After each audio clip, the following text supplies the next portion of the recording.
Hi guys. Okay, so we're getting into part 5 of the Calumet County Sheriff's Department police reports, and this is where it's getting good. Alright, so this is Investigator John Dietering, interview with Bradley Check on November 4th. Wiegert and Dietering did this interview. Information had been developed that Bradley Check had been involved in a physical relationship with Teresa Halbach. Information developed that Mr. Check had possibly been calling Teresa Halbach after their relationship had terminated. He went on to indicate that Teresa Halbach is one of his best friends. He stated that their friendship goes in spurts and she has worked on weddings as a photographer for the bride and groom, and that Bradley has provided DJ services for the wedding. He states that they have been friends approximately 2 years. Bradley indicated that he and his ex-wife, who was identified as, I'm not going to say her name, had posed for nude photographs, and Teresa had taken these photographs at Pierce Studios in Green Bay. He stated that they had become comfortable with Teresa and that they both agreed to pose for these photographs. The photographs appear to be very tastefully done. He stated that he has been divorced since August of 2005 and that he had been separated for some time previous to that. I was able to determine that Bradley's ex-wife and Bradley C. Check filed for divorce in Brown County on October 26, 2004, so a year before. Bradley freely admitted to being involved in a sexual relationship with Teresa, but says they are not romantically involved. So,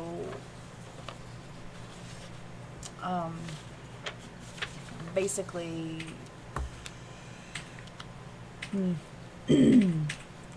yeah.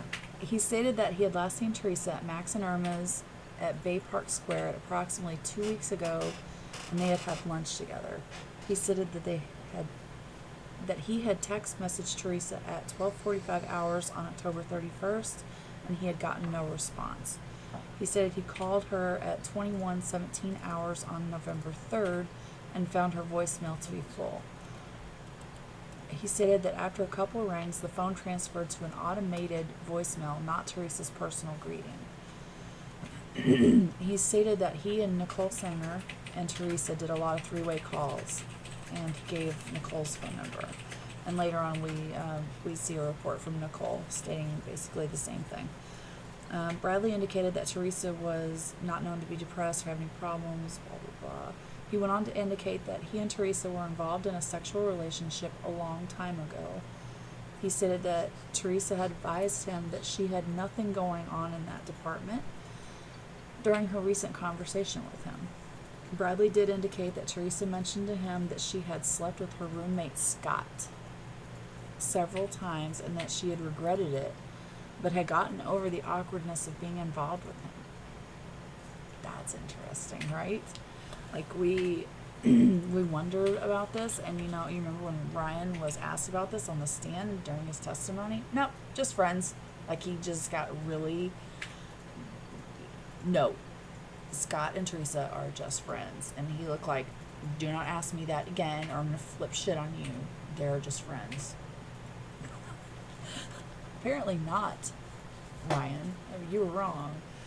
But we've of course wondered that, if that was possible. And there we go. We got some confirmation right here on page 45. Bradley indicated the relationship with Teresa started at the beginning of 2005. He has no answer to why the relationship was not pursued other than they were both busy. Bradley Check did indicate he owns a vacant property off of South 57 north of Greenleaf, but indicated this was just a lot. Kind of curious why they added that in there, why he mentioned that at all. And then they asked him about his activities on October 31st, and he just gave some various alibi statements. Okay, so this with Bradley Check, we've heard him referred to as Teresa's special friend, I think. And we've wondered if they were involved. Of course, there was that report of the tiff between Bradley and Ryan at a Halloween party. I know that Zellner her investigators were very interested in it. According to them, she wanted them to get all the information they could regarding this party. So,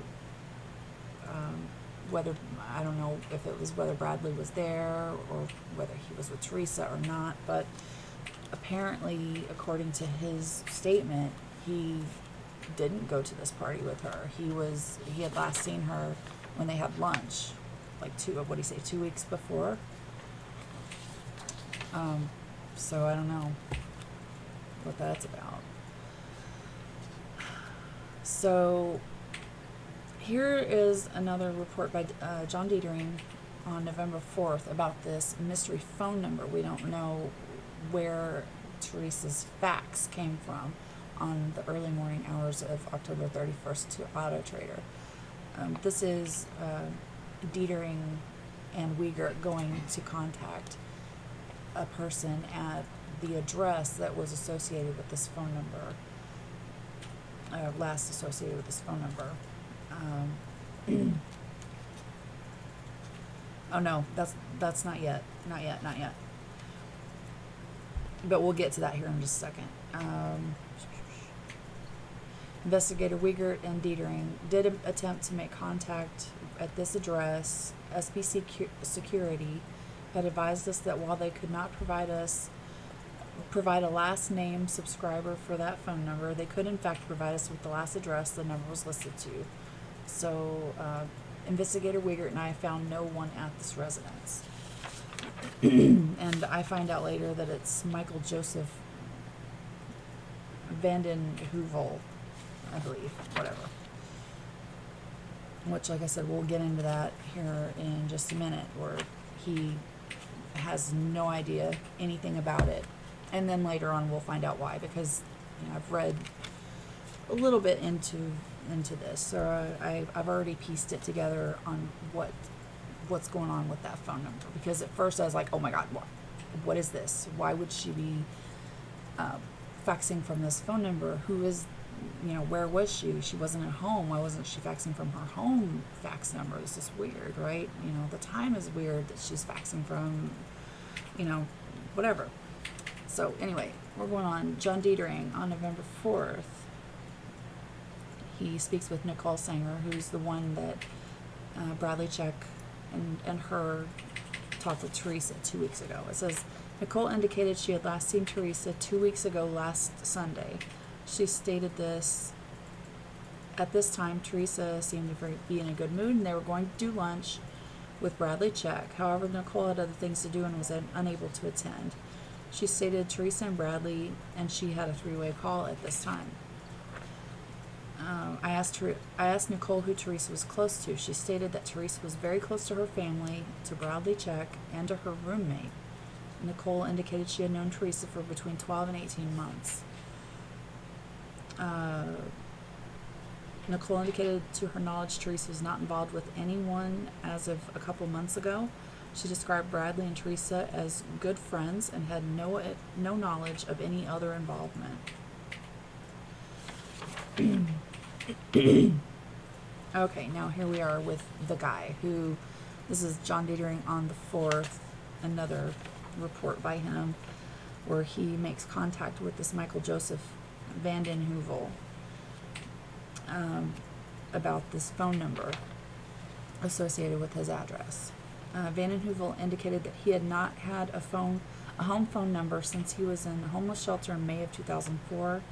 He indicated that at this time he could not recall his home telephone number. He did not believe that he ever had a phone number that began with the prefix of 475. Indicating that his last landline phone number was a 920 prefix. He did not know Teresa Halbach at all, and he indicated that he had no fax at his residence. He does not have internet service, but does have a home computer. So, like I said, I found that pretty interesting,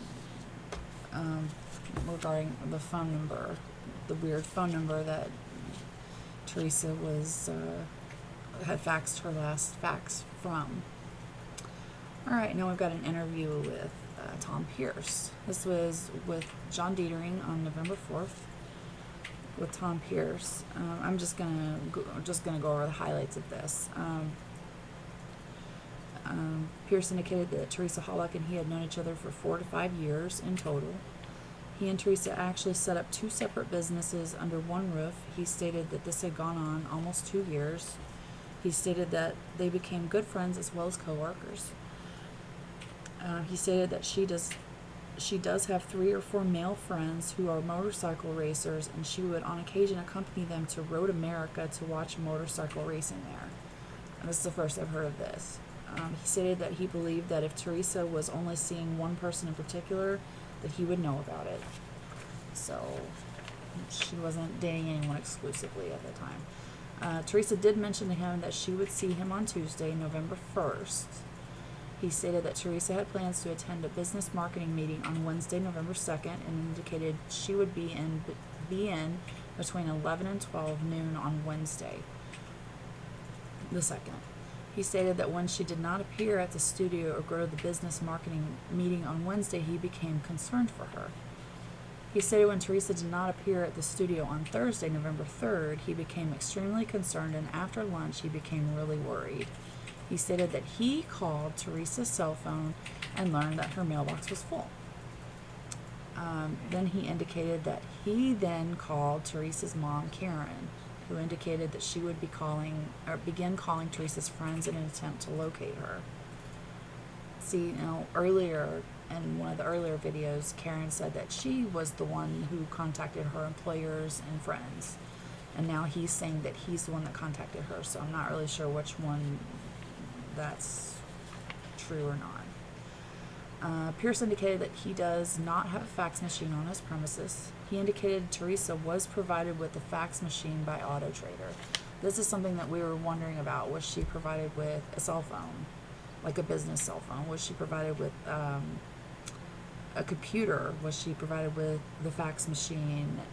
Any other kind of equipment? We know she was given a camera and things like that. So we were wondering what all she was provided with. Specifically, a computer and a cell phone for business. I still don't have the answer if she was given a computer or a cell phone from Auto Trader, but now we know that she was given a fax machine. Pierce went on to indicate that recently Teresa had been receiving a lot of telephone calls that she would not answer. Thomas indicated that these phone calls would have no message and apparently were coming from a phone number she did not recognize. Again, something completely different than what he said in trial. Pierce indicated that Teresa told him that someone keeps calling and not leaving a message. Teresa stated, "I won't call them back." Thomas indicated that it appeared as though Teresa did not know who was calling, which is not really what he said during his testimony either. He stated that this began early to midsummer. There was a break in this routine, and then approximately 3 weeks ago, this started again. Thomas believed that the phone calls were always originating from the same number. And he indicated that if she was upset by these calls, she didn't let on that it upset her.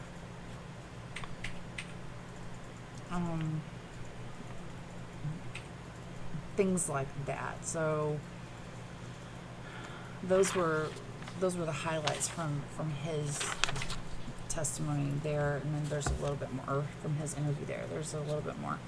Tom indicated that he was unsure as to whether Teresa possessed a gazetteer, but stated that she knew a lot of shortcuts and back roads. He stated Teresa also kept very current maps of the area in her vehicle,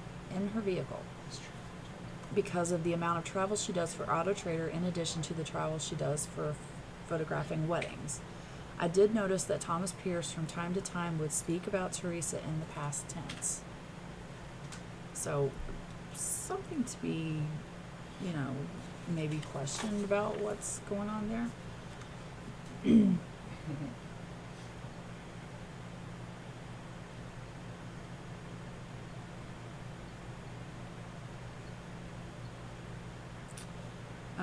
You know, like I said,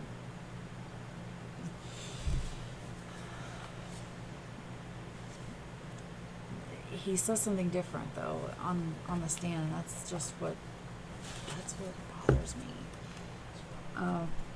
This happens quite a bit with different people, but especially for some reason that one's bothering me about, you know, how he offered to intervene and help her with whoever was bothering her, calling her constantly. And then, you know, she acted like, no, it's okay, don't worry about it. Like she knew who this was and it wasn't a big deal. Like it wasn't concerning to her. So she just kind of downplayed it and told him not to worry about it. She'd take care of it. That's how he acted at trial. But in this statement, he made it sound like she didn't know who it was. So, you know, I wonder why that changed. Anyway, gonna end this video. We're going to go on to the next, and you know, got some more stuff that I've already read through that we'll talk about now.